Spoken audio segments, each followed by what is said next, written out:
in more recent years, John's been very active in the 9/11 Truth movement, and he was the creator of the famous Truth Burn art installation at the 2007 Burning Man happening in Nevada.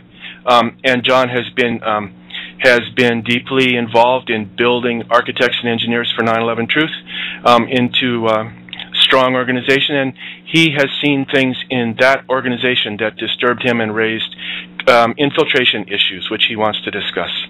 And then most recently, both John and I have observed activities at one of the more high-profile 9/11 sites, 911blogger.com, that have raised serious concerns for both of us about the possibility of infiltration there. And we're going to go into this in detail. It's a very important issue. We need to explore it in depth. So, John, I thought what we could do would be to start with your experiences with the Rainbow Warrior. And I gave a little bit of an intro, but what did you learn in that amazing experience you had there? Well, that happened in 1985. My career with Greenpeace, which was a part-time one, started in 1981.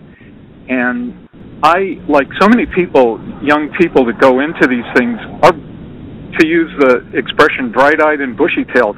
I mean, we're idealistic. And by the way, I still carry that idealism. It's been tempered by years, decades of experience. But, you know, I think that's a good attitude going into this thing. And, you know, oftentimes we as activists don't stop to consider that there are people with serious and even murderous agendas out there that want to suppress us and put us down, and in some cases even kill us. And that's what they did in 1985. Greenpeace was in that year using the Rainbow Warrior as its flagship in what was called the Pacific Peace Voyage. A few months before the boat was bombed, we rescued Marshall Islanders who were on an island that was 100 miles downwind of Bikini Atoll. Now, most of the fallout of Bikini, which was one of the largest thermonuclear blasts ever conducted in the Pacific, most of that fallout fell on the Marshallese. And even decades later, their island was still contaminated, though the government had scooped off the first foot of soil on the island. We helped move this entire island population to a safer island 200 miles away, where there wasn't radioactive contamination. The Rainbow Warrior was then to proceed south to New Zealand and assist the Mururoa Atoll activists in trying to stop French underground nuclear testing in that really rich marine environment. And the Rainbow Warrior was going to be the mothership supplying all these other smaller boats in the flotilla with supplies and food and water and that sort of thing. It was infiltrated at first by a young woman posing as a bright-eyed, bushy-tailed activist, and she fooled everyone in the New Zealand office and was supplying tactical data to some really thuggish operatives in the French DGSE. That's their version of the CIA.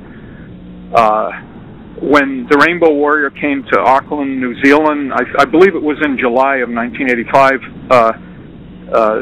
French Secret Service agents swam out to the boat with rebreather scuba gear so you couldn't detect bubbles or where they were. They put 2 limpet mines on the boat. Those limpet mines blew a huge hole in the engine room and right underneath the shaft where Fernando and I had bunked. Now, I had left the boat a month earlier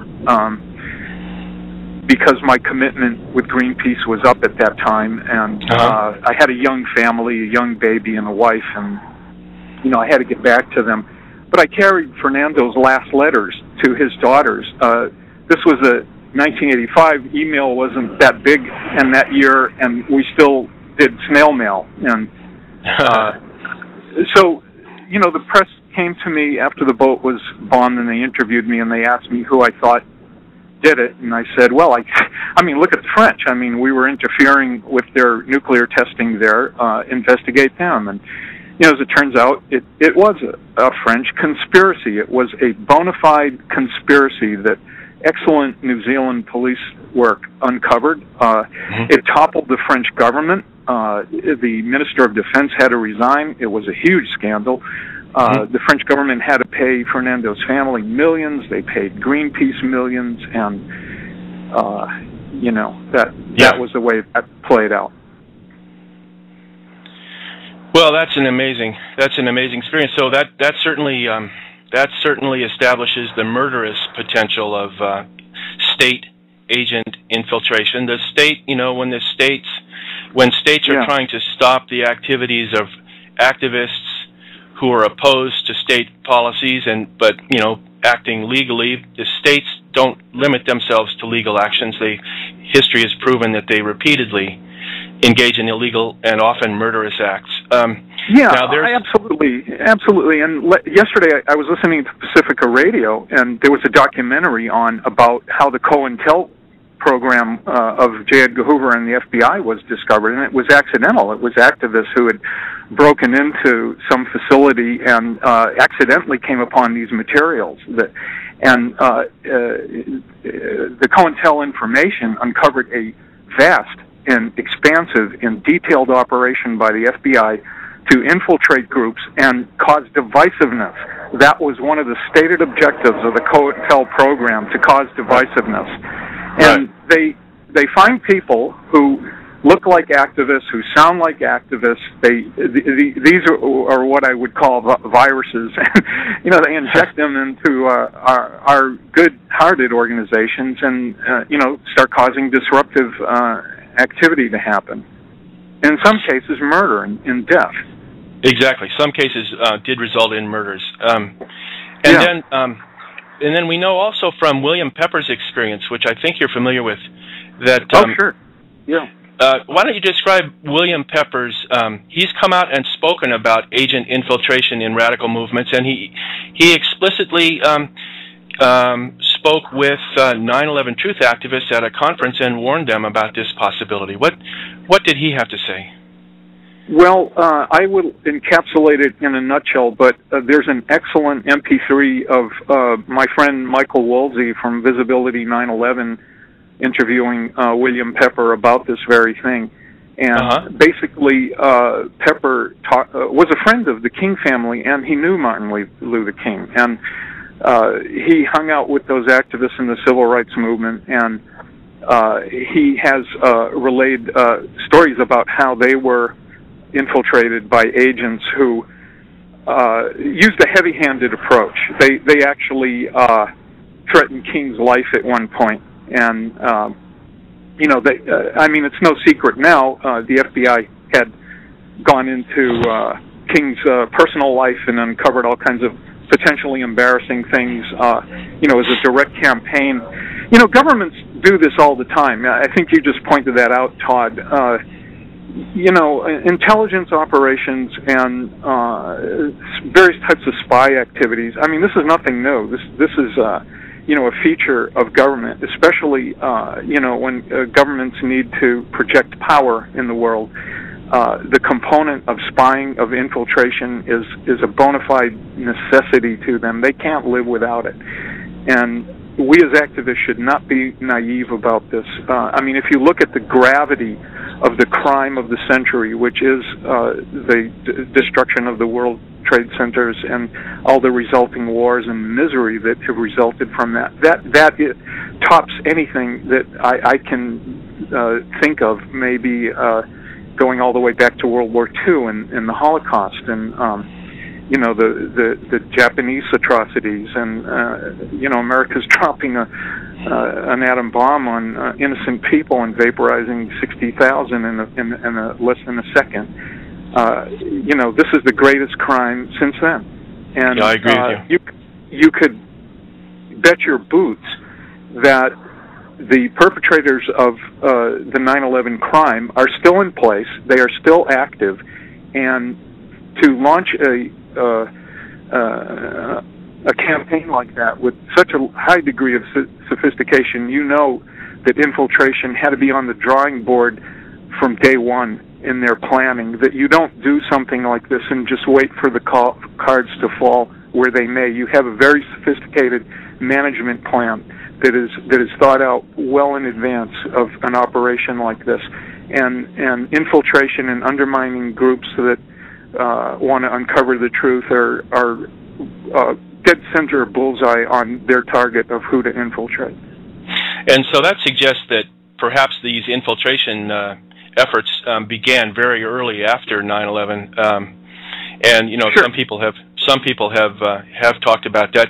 Recently, David Ray Griffin published a book called Cognitive Infiltration that was an analysis of a high government official who's publicly called for just such infiltration operations, and specifically of the 9/11 Truth Movement. This is the fellow Cass Sunstein, who's a friend of Obama's and works in the White House.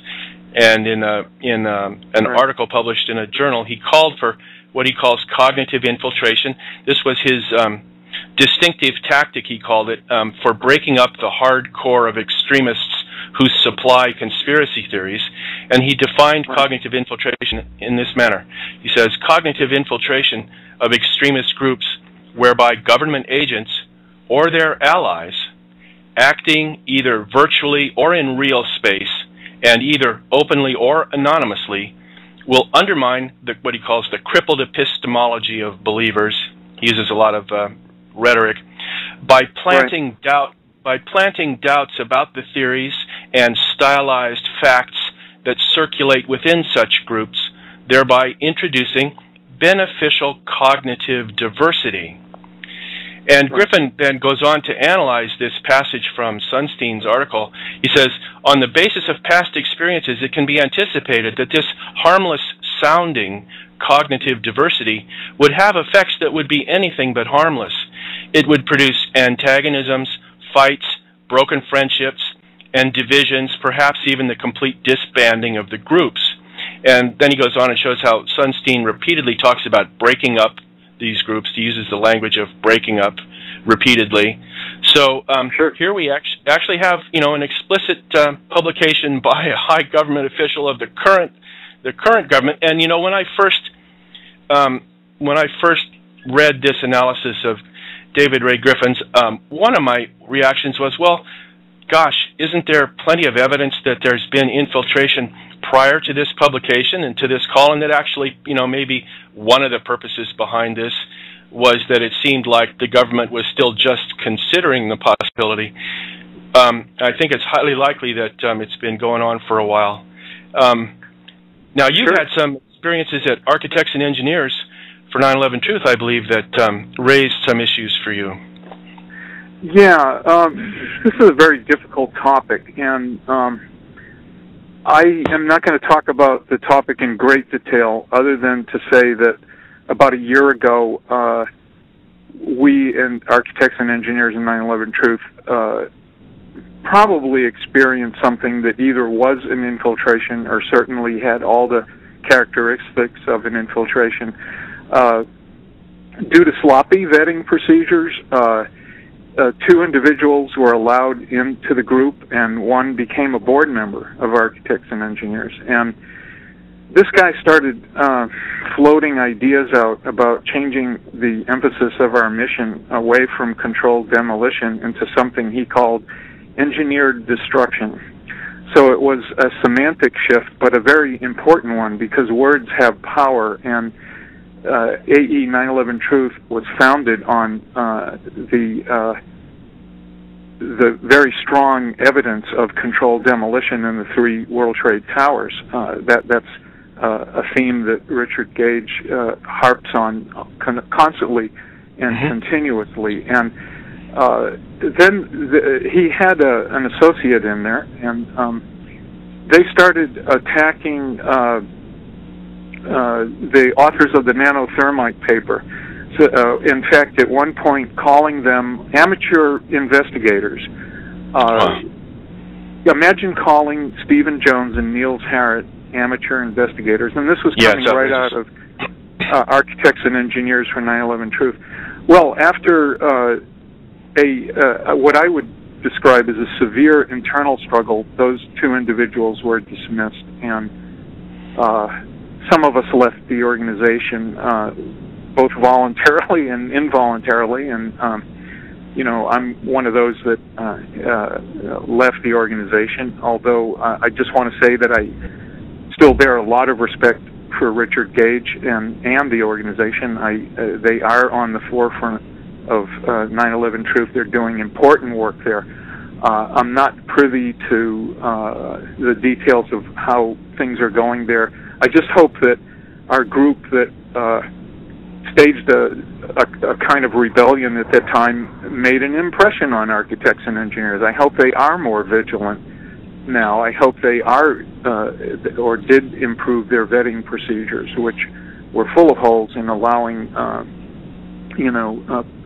people like the two individuals that came in a year ago to start sowing discord and dissension among the ranks. Yeah, and I think that's your concerns seem very reasonable. To have this this focus, this campaign of shift of focus away from the strongest evidence, the strongest exponents, to denigrate the credentials and the standing of people like Stephen Jones and Niels Harrit. These are really outrageous, and they're so outrageous that they need to make one suspicious, because no one with good intentions in the movement, no genuine member of the movement would take an approach like that, it would seem. So I think vetting is a really important term that you used, and you used this term again more recently in your in your response to a shocking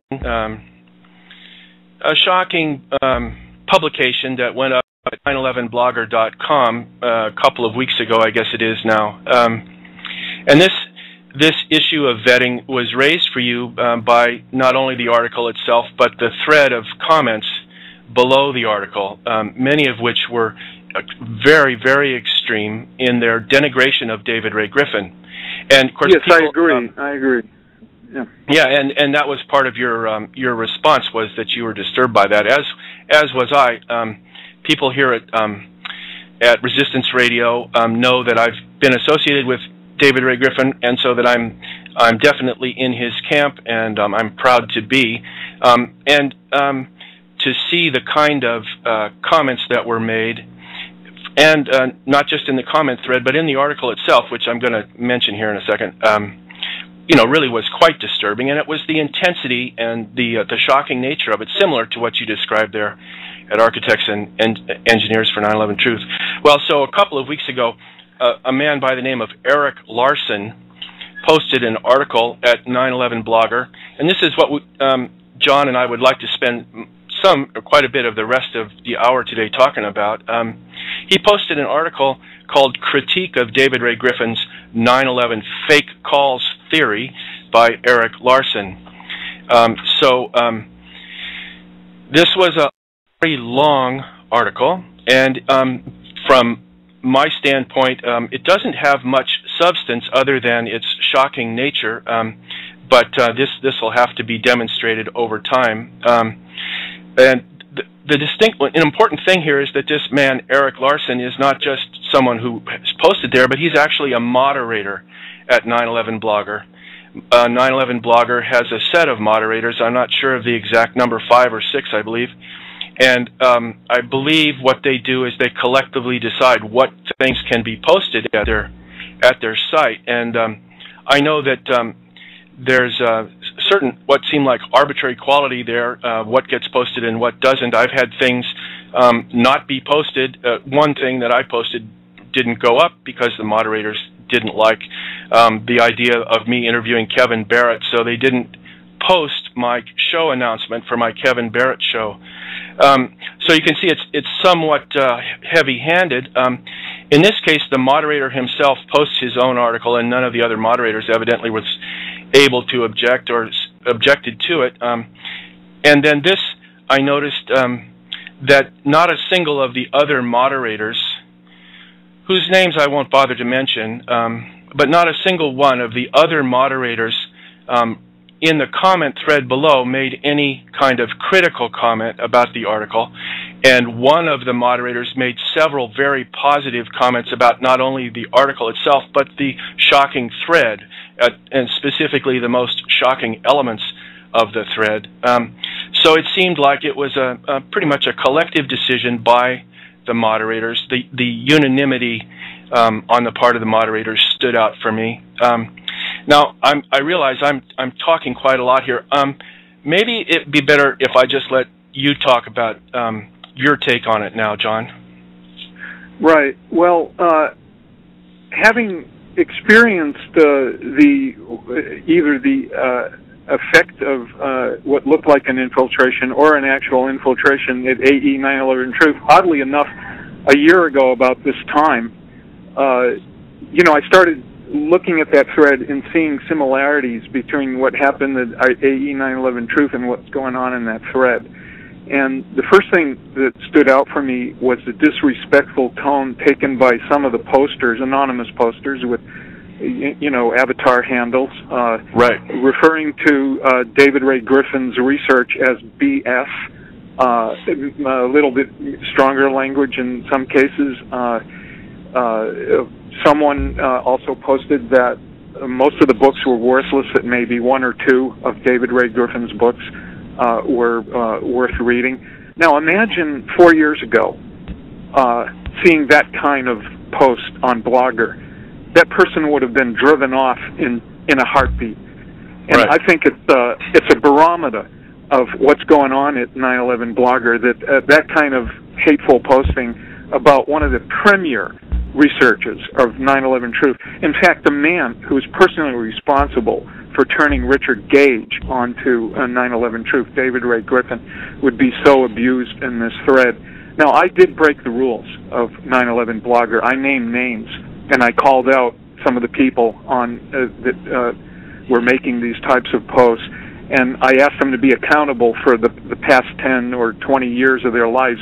That's one thing that I ran into as a roadblock with one of the people I mentioned at the AE 9/11 Truth controversy.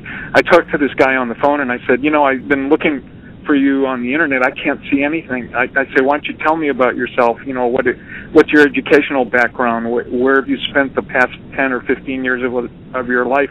And he said, I'm not talking about that. And he ended the conversation, and that was that.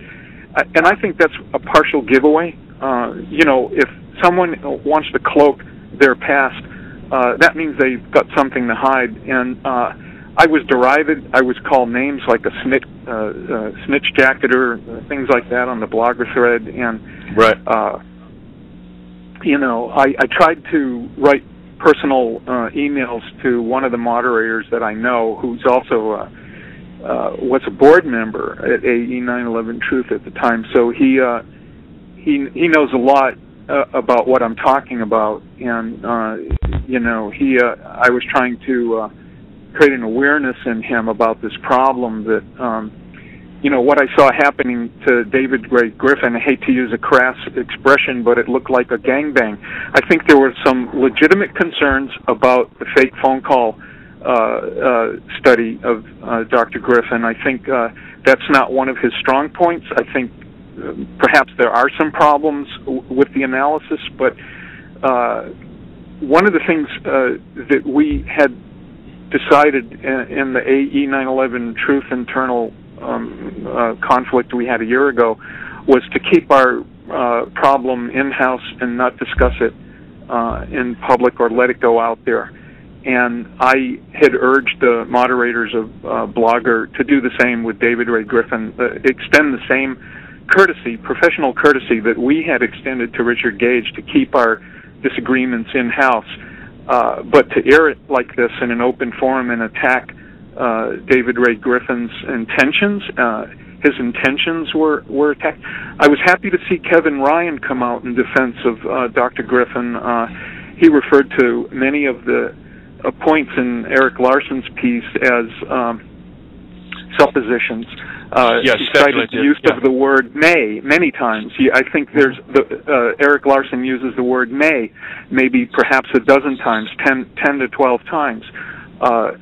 You know, and at the end of his criticism of the criticism, Kevin Ryan says that it wasn't a convincing enough rebuttal. Now, the other thing that's telling, and listen carefully, David Ray Griffin put out a post on 9/11 Blogger about his illness and the closeness to death that he came.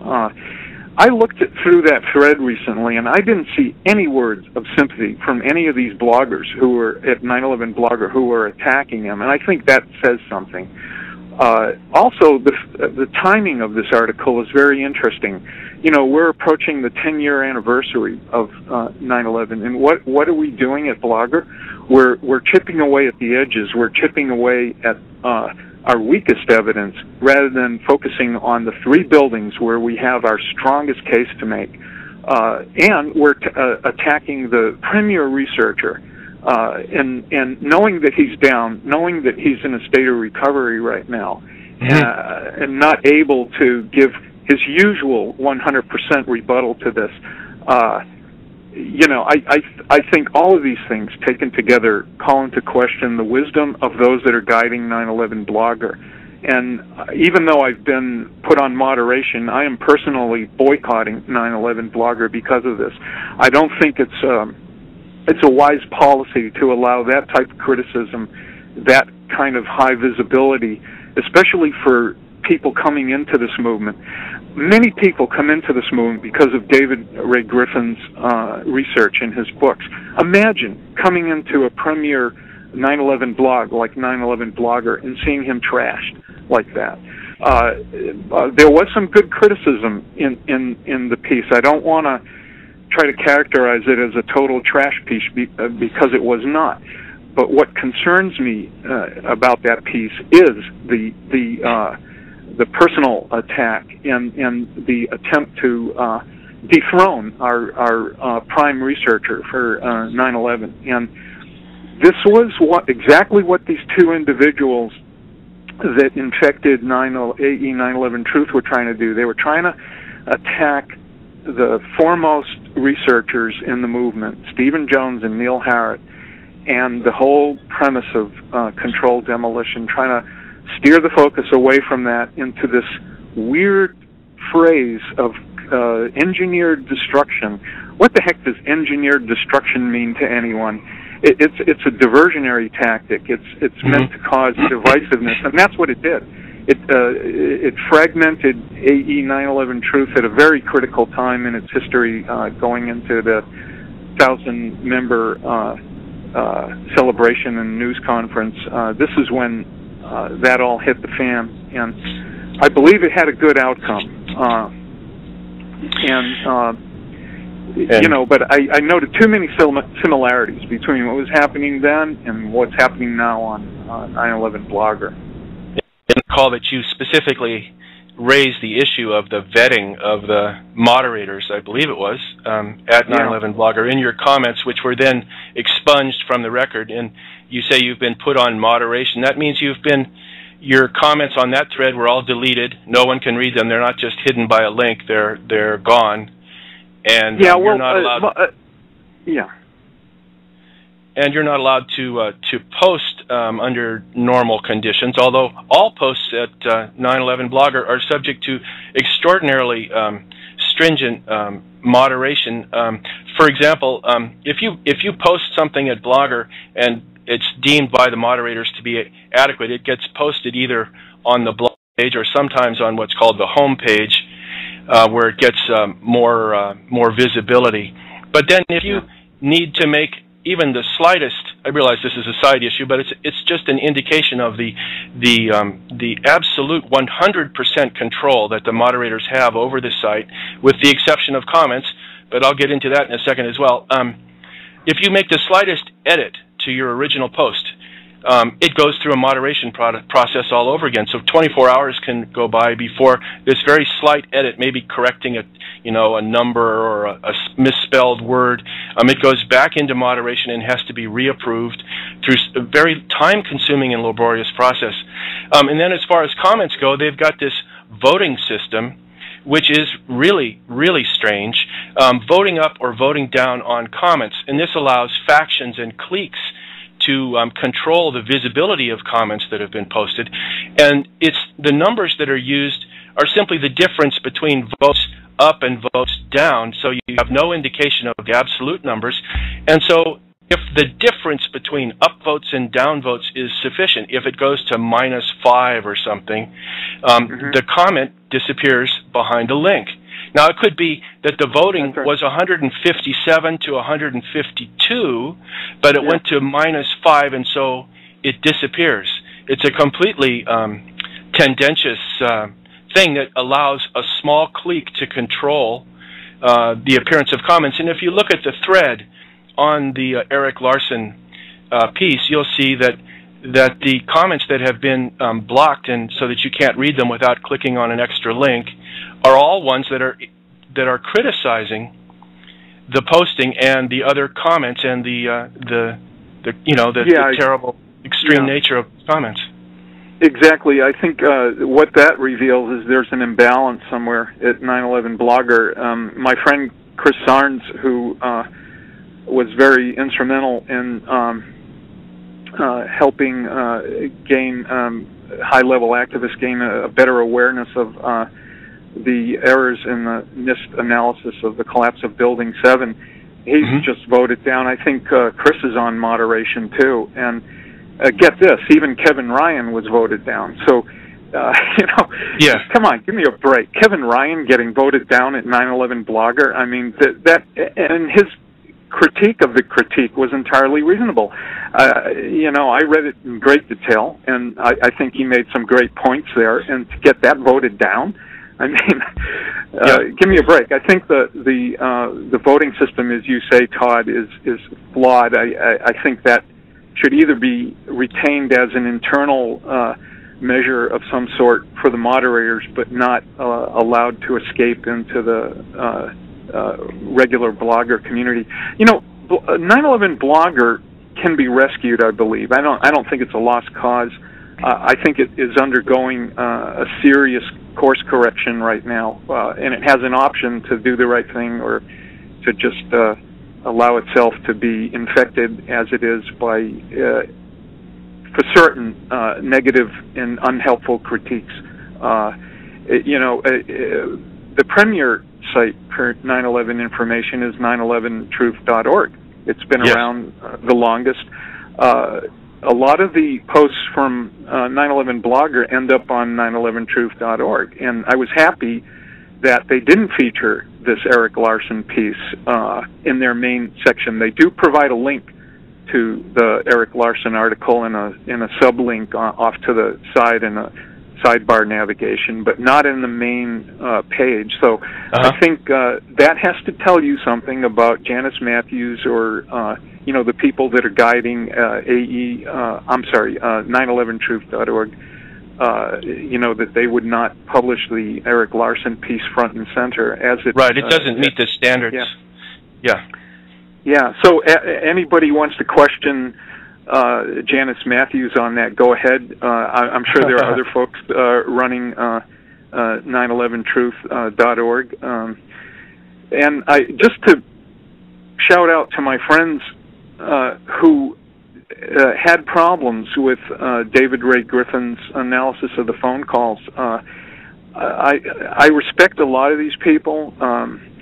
Some of them are personal friends of mine, and we've been over this on the phone since this thing erupted. I think their criticisms and their concerns are valid. I don't think the way this critique was conducted was in the best interest of the truth movement.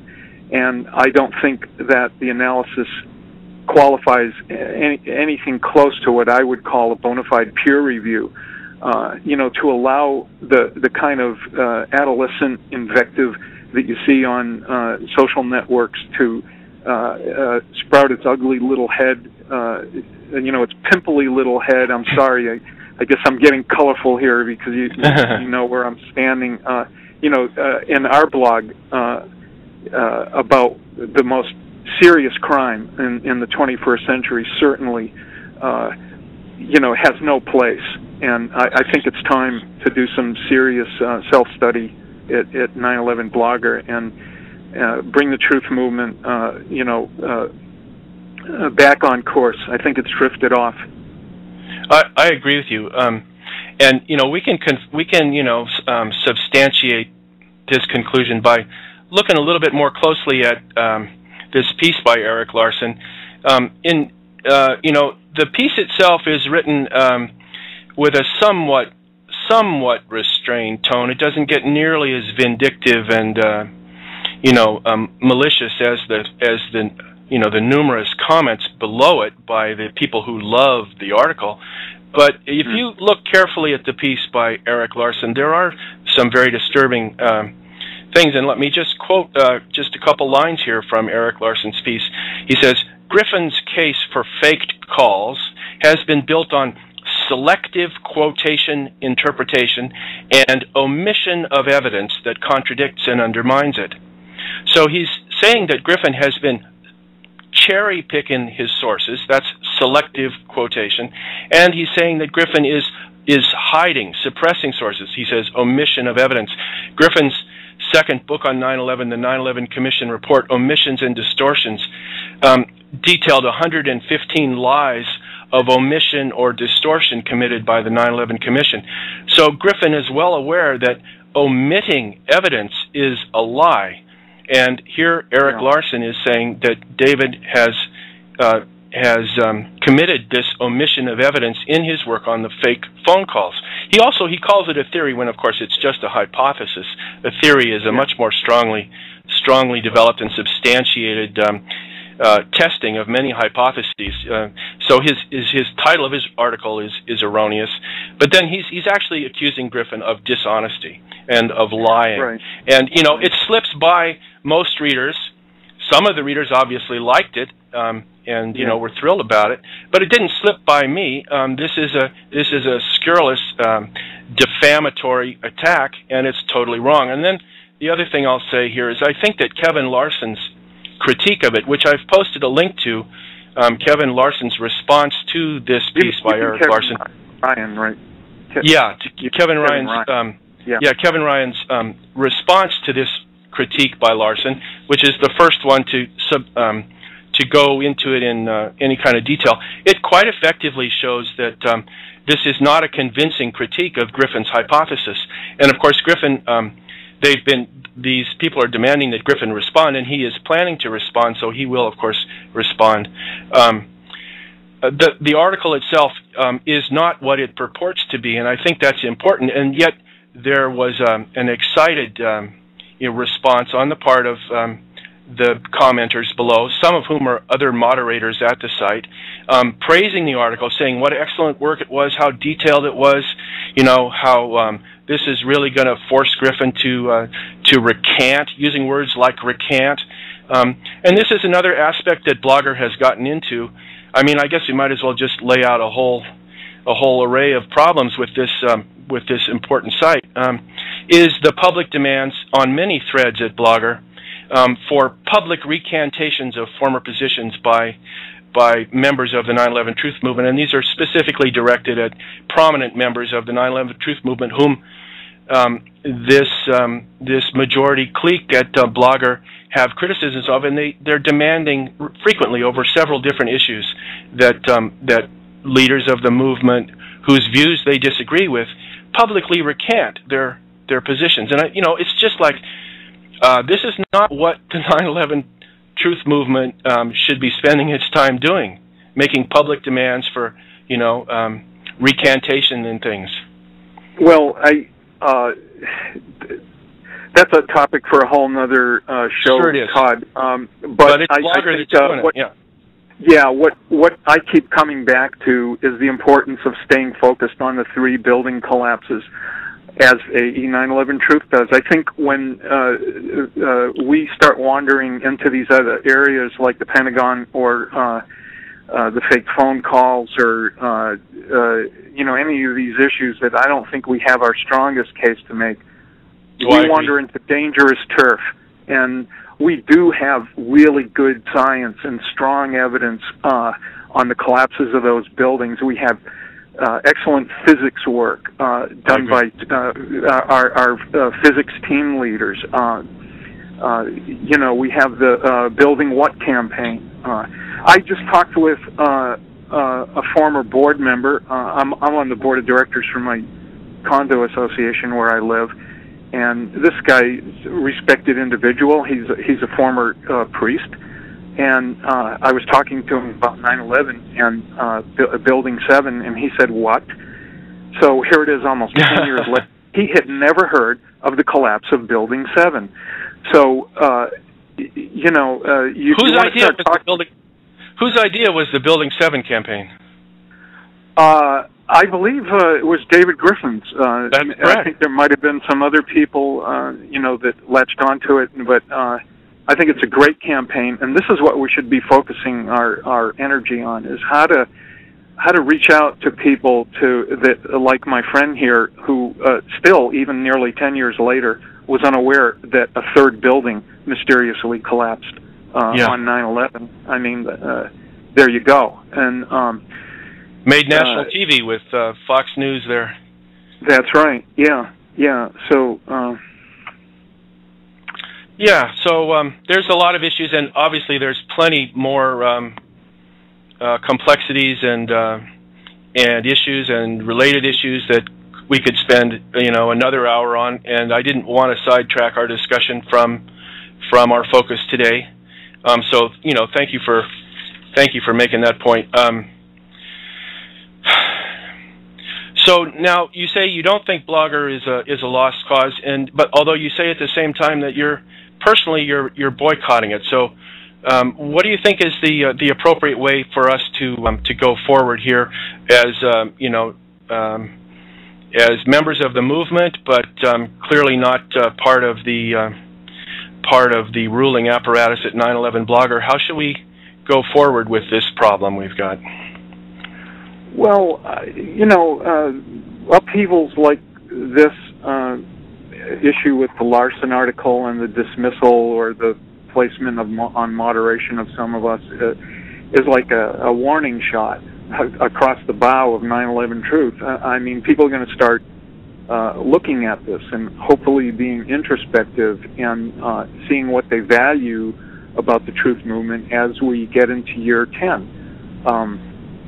You know, we are up against enormous odds. The entities or the apparatus that was in place that made 9/11 happen, it's safe to say, is still there and still functioning. And you look, if you want to see the effectiveness of any campaign, look at the fruits of the campaign. Look at the misery and the death that's been resulted from 9/11. You could even turn that gaze into our own movement. Look at the fruits of certain campaigns in our movement. Which campaigns have created divisiveness, and which campaigns have generated more support for us and more eagerness of the public to get involved in 9/11 Truth or find out more about it. You know, by your actions you shall be known, and I think it comes down to that. I think we have the word truth in our movement. I mean, what higher standard can you place on an activist movement? I've been an activist, as you say, since the 80s, and I have never seen a movement that is so thoroughly encompassing of so many great ideals and such a noble cause as the 9/11 Truth movement. I think this is one of the key movements of the century, and we're trying to make government accountable. We're trying to make the truth a part of public policy.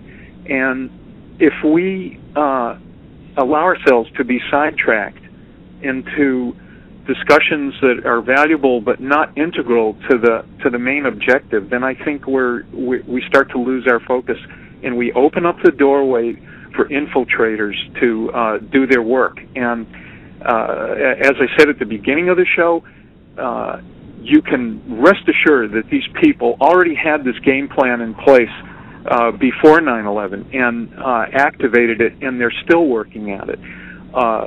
We have so many proofs from so many different activist groups. And my little story with the Rainbow Warrior, I mean, governments do this. They launch infiltration campaigns, and sometimes they end in death, and other times they end in the disruption or the disbandment of groups, and that way they succeed, and we can't let that happen. So what we are about is way too important. It has global significance. So we need to vet our movement. We need to somehow make sure that the people that we're working with and sharing our intimate knowledge and understanding with, that these people are genuine and as they appear. Yeah. And I mean, I was talking to you at the beginning of the show about telling my little story from Hindu mythology. Can I run that by people now? Well, there's a great little story in Hindu mythology. I love Hindu mythology. There was a time in Brahmaloka, which is the Hindu version of heaven. Ishvara is the king of the gods, and he was away for a while, and he came back to Brahmaloka, and there were doubles of every single god. You know, in the Hindu mythology, there are hundreds, maybe even thousands of gods. So there was a double of every one. The demons had attained magical power so that they could transform themselves into the gods, any god they wanted. So, Ishvara couldn't tell the difference. All the gods, they sounded alike, they behaved alike. Even his wife, he couldn't tell the real wife from the demon imposter. And so, being Ishvara, he devised a test to draw out the truth, the real people. And he prepared a banquet, and he invited everyone to the banquet. And he said, "Okay, I just have one thing about this banquet. I'm going to tie all your hands behind your backs." And they said, "Okay," because he's Ishvara, and you can't, he's the king of the gods, so you got to do what he says, right? So, so then they have to eat. So Ishvara just sat down and watched. And the real gods very carefully bent over into their plates and carefully picked up an item of food and fed their friends, who they knew were the real gods, this way, while the demon imposters just greedily smushed their faces in the food and made a mess of everything and just tried to feed themselves. So Ishvara said, "There you go. Now I know who the real gods are." And that moment has arrived for our truth movement. We have to expand our view of ourselves as more than truth activists, but how we behave in the world and how we behave towards one another. And I think when we have someone like David Griffin, who's done so much for the movement, that the way to behave is with respect, and that's the main point I want to leave here today. Well, I think that's a powerful point. I agree with you. I'm very impressed by your perspective there. I was impressed by your response, and it was so heartening, while trying to cope with this amazing series of what I would call quite vicious attacks Griffin made in that thread. To have you jump in there and very courageously, call these people on what they were doing and go straight to the point that this kind of behavior is unseemly and raises questions about who's involved. Like you said, by your actions shall you be judged. And if you look at the comments there, and judge them by that standard, you have to have suspicions that at least some of these people are not as they appear to be. And of course, we don't know who they might be, who's real and just has a seriously disturbed notion about how to contribute to the movement, and who's there intentionally trying to undermine the movement. But the comments were challenging Griffin's intentions. They were using the word intentionality when what that meant was that they're questioning his intentionality. That means they're raising questions whether or not he was an agent. He is an agent in the movement. There were suggestions that he had seeded his books with weak arguments so that they could be torn down and the movement destroyed because the books were so poor. And this wasn't just, here and there. This was repeatedly, and in fact, these kind of comments were explicitly endorsed by one of the moderators at 9/11 Blogger. It's the exact same thing that happened a year ago, almost to the day, with the two guys from AE 9/11 Truth calling the nanothermite paper scientists amateur investigators. Yeah. I mean, that's the thing, is to take down the leadership. That's not to say that our leadership is above criticism. I think there's a way to do that, and I don't think that way was adequately or certainly demonstrated in the highest sense of that word on 9/11 Blogger, and that's the issue that I have with it. That's why I say, I mean, there are a lot of good stories on 9/11 Blogger. I'm not going to trash the whole thing, throw the baby out with the bathwater. I think 9/11 Blogger needs a house cleaning, and they need an improved vetting system, and they got to start getting serious about that. Do I have a few more minutes? You do. You've got about 5 more minutes. Yes, sir. Okay, great. I have a lot of different careers. In this weird economy, I find myself doing a lot of different things, and I went back to school, got a degree in web development, and I'm designing websites for people to earn a living. And I saw on an advertisement that Stanford Research Institute was looking for webmaster or webmaster help. And I looked through the qualifications, and it was actually something I could do. But then when I went to their employment page, they said, well, they're a defense contractor, so you have to go to the Department of State and go through their security questionnaire. So I said, oh, this is interesting. And, I went to the State Department, and I looked at the questionnaire, and it is extensive. It is pages and pages and pages long. They want to know every affiliation, where, they have a list of groups that you cannot have belonged to. These are typical things like the Ku Klux Klan or militant Islamic groups, those kind of things. But there's more. And, government people put you through the meat grinder to find out who you are. And this is one of the tests they give to you. We don't do anything like that in the truth movement. We don't put people through that kind of scrutiny. I mean, we just, we're kind of good-natured people.